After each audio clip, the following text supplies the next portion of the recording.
گھر کا خرچ چلانا ہے تو ہم نے لباس کی ڈیمانڈ بھی ایسی کرنی ہے، ہم نے دوسرے معاملات کی ڈیمانڈ بھی ایسی کرنی ہے جو پوری بھی ہو جائے اور محبت کے ساتھ مل جائے.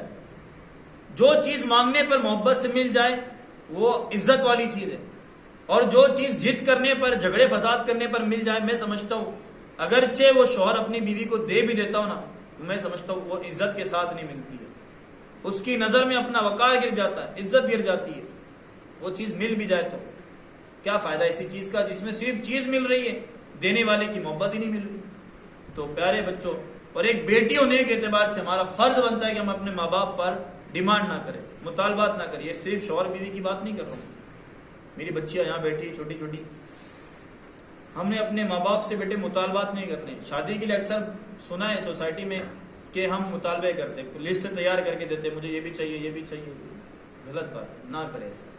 ہمارے باپ کے پاس اتنی ایفرٹ نہیں ہے کہ ہمارے، حالانکہ ہر باپ اپنی بیٹی کے لیے کرتا ہے، ہر ممکن کوشش کرتا ہے، لیکن آپ کو شاید پتہ نہیں ہے کہ ہمارے وہ سارے سامان لے جانے کے بعد یوں سمجھو کہ اس کے گوشت کا ایک ایک حصہ ہم لے کے چلے جاتے ہیں. باپ کمزور ہو جاتا ہے، موت اور قریب ہو جاتی ہے. اتنا قرض اٹھا کر کے بیٹی کے سارے معاملات کو، خواہشوں کو پورا کرنا پڑتا ہے. پیارے بچوں، اپنی طرف سے کوئی مطالبہ نہ کریں، جو مل جائے محبت میں، عزت میں، اس کو قبول کریں. اپنا کوئی باپ نہیں چاہتا اپنی بیٹی کے ساتھ ناانصافی کرنا. ہر باپ اپنی بیٹی کو اچھے سے اچھی زندگی دینا چاہتا ہے، لیکن خود کفیل ہونا چاہیے. ہم نے اپنے اندر ابھی سے کوئی ہنر پیدا کرے تاکہ ہم خود اپنے شوہر کا، اپنے باپ کا سپورٹر کردار ادا کر سکیں. ایک تو بیٹی کے لیے کیا ہو، کبھی مطالبہ نہ کرے بڑا باپ کے پاس، اور بیوی کے لیے کہ مطالبہ نہ کرے.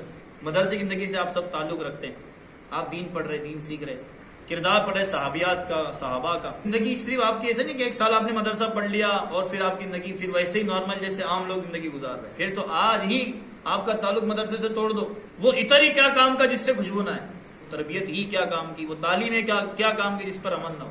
تو زندگی میں جب بھی آپ کو اللہ تعالیٰ اس شرف سے نوازے نا، ہمارے ذہن میں بات ہے، آج آپ سب دین سیکھ رہے، دین دیکھ رہے، دین کی برکتیں دیکھ رہے. آج جو ماحول آپ اپنے بچپن کے حالات میں دیکھ رہے، کہ آپ نہیں چاہتے کہ ہم بڑے ہو جائیں ہمارے بچے بھی اسی ماحول سے جڑے رہے؟ چاہتے نا؟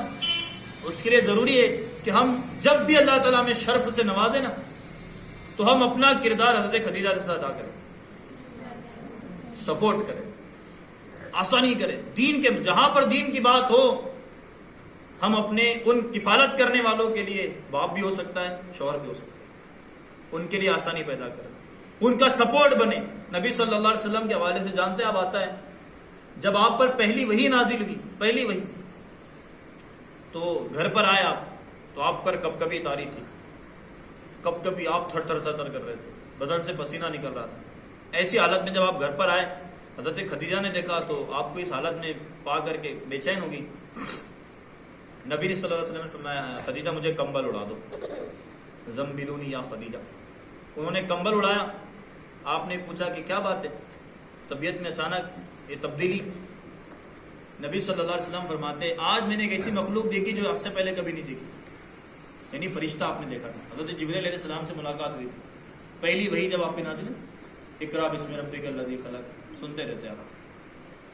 اب چونکہ وہ ہیبت تھی قرآن مجید کی، وہ حضرت جبرائیل کا ڈر نہیں تھا، قرآن مجید کی ہیبت تھی. وہ قرآن جو ہم سب کو ملا ہے، اس ماہ رمضان شریف اللہ نے نازل کیا، وہ قرآن اللہ تعالیٰ نے ہمارے نبی کے سینے پر نازل کیا، تو پھر اس کی ہیبت نہیں ہوگی. قرآن کہتا ہے جبلا لرأیتہ خاشعا متصدعا من خشیۃ اللہ. اگر ہم یہ قرآن کسی پہاڑ پر نازل کرتے تو پہاڑ اس کی خشیت سے ریزہ ریزہ ہو جاتا.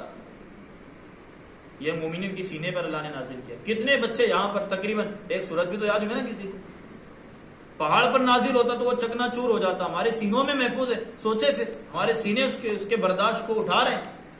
اللہ نے اس قابل بنایا ہمارے سینوں کو. تو پھر نبی صلی اللہ علیہ وسلم پر تو وہی نازل ہو رہی تھی، پورے قرآن کی پہلی وہی نازل ہوئی تھی. اس کی ہیبت تھی قرآن، جو آپ تھر تھر کر رہے تھے. گھر پر آئے، طبیعت بے چین دیکھ کر حضرت خدیجہ نے پوچھا کیا ہوا.